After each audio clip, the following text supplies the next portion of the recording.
বন্ধুরা, তোমাদের জন্য আজকে নিয়ে আসলাম খুব চমৎকার একটি ইংলিশ শর্ট মোরাল স্টোরি। আর যে স্টোরির মাধ্যমে তুমি শিখতে পারবে কীভাবে ইংরেজি রিডিং পড়তে হয়, আর রিডিং পড়ে প্রত্যেকটি ওয়ার্ডের অর্থ এবং মানে কীভাবে তুমি বুঝবে সেটা তোমাদেরকে সুন্দরভাবে বুঝিয়ে দিব। ওকে, সো বন্ধুরা, story name my little brother মানে হলো আমার ছোট ভাই। লিটল অর্থ হলো ছোট, আর ব্রাদার অর্থ হলো ভাই। Okay, my little brother is a 5 years old. তাহলে কি আমার ছোট ভাইয়ের বয়স, এই যে দেখতে পাচ্ছ ইয়ার্স, এটা হলো বয়স। হ্যাঁ, তাহলে কি 5 years ওল্ড মানে হলো 5 বছর। আমার ছোট ভাইয়ের বয়স হলো 5 বছর। হি ইজ কল্ড আদম, তাকে হলো আদম বলা হয়। ওকে, তাকে আদম বলা হয়।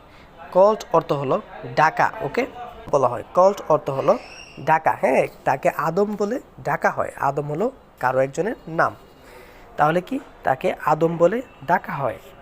He is a pest. Pest অর্থ হলো কীট বা মহামারী। ওকে, সে একটি মহামারী মানে সে একটি মহামারী বা বিপজ্জনক, এরকম বলতে পারো। ওকে, সো কি দেখো, he follows me all the time, সে সবসময় আমাকে ফলো করে। ওকে, এই যে এখানে দেখতে পাচ্ছ অল দ্য টাইম মানে হলো সবসময়, অল টাইম সবসময় কি করে, এই যে ফলোস মানে হলো অনুসরণ করা। হি অলওয়েজ ব্রাদার্স মি, সে আমাকে সবসময় ভাই বলে। ওকে, এই যে অলওয়েজ মানে হলো সবসময়, সে আমাকে সবসময় ভাই বলে। অ্যান্ড এবং মাই ফ্রেন্ডস, এবং আমার বন্ধুকেও সে ভাই বলে। ফ্রেন্ডস অর্থ হলো বন্ধু। সে কি করে আমাকে এবং আমার বন্ধুকে ভাই বলে, সবসময় আমাকে এবং আমার বন্ধুকে ভাই বলে। He always text my things মানে হলো টেক্স মানে হলো গ্রহণ করা। ওকে, সে গ্রহণ করে বা নিয়ে যায়। মাই অর্থ হলো আমার, থিংস অর্থ হলো জিনিস। ওকে, বা জিনিসপত্র।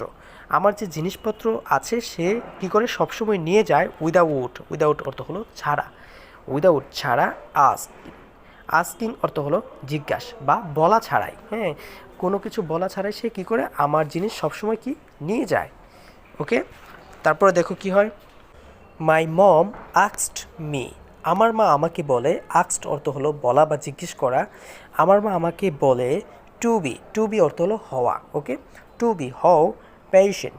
পেশেন্ট অর্থ হলো পেশেন্ট অর্থ হলো রুগী, আর এটা অর্থ হলো রুগী আর ধৈর্যশীল। রুগী মানে হলো ধৈর্যশীল। ওকে, পেশেন্ট ধৈর্যশীল, এটা আসলে তোমাদের কাছে নতুন শব্দ হতে পারে, তোমরা এটা লিখে নিতে পারো। পেশেন্ট ধৈর্যশীল হও, বিকজ কারণ আই অ্যাম ওল্ডার, আমি বয়োজ্যেষ্ঠ, বা ওল্ডার অর্থ হলো বয়োজ্যেষ্ঠ বা বড়। ওকে, কারণ আমি বড়। আমার মা আমাকে বলে তুমি ধৈর্যশীল হও কারণ তুমি বড়। ওকে, তাহলে কি পেশেন্ট অর্থ কি আমরা শিখলাম, ধৈর্যশীল। ওকে, আস্কড অর্থ হলো বলা বা জিজ্ঞেস করা। সো আশা করি তোমরা এই ছোট একটি ইংলিশ মোরাল স্টোরি থেকে তোমরা সুন্দর সুন্দর ওয়ার্ড তোমরা শিখতে পারলে। সো তোমাদের যদি একটু উপকৃত হয়ে থাকো তাহলে অবশ্যই চ্যানেলটি সাবস্ক্রাইব করবে, কারণ নেক্সট আর একটি সুন্দর স্টোরি পাওয়ার জন্য। সো ভালো থাকবে, সুস্থ থাকবে, দেখা হবে নেক্সট ভিডিওতে। আল্লাহ হাফিজ।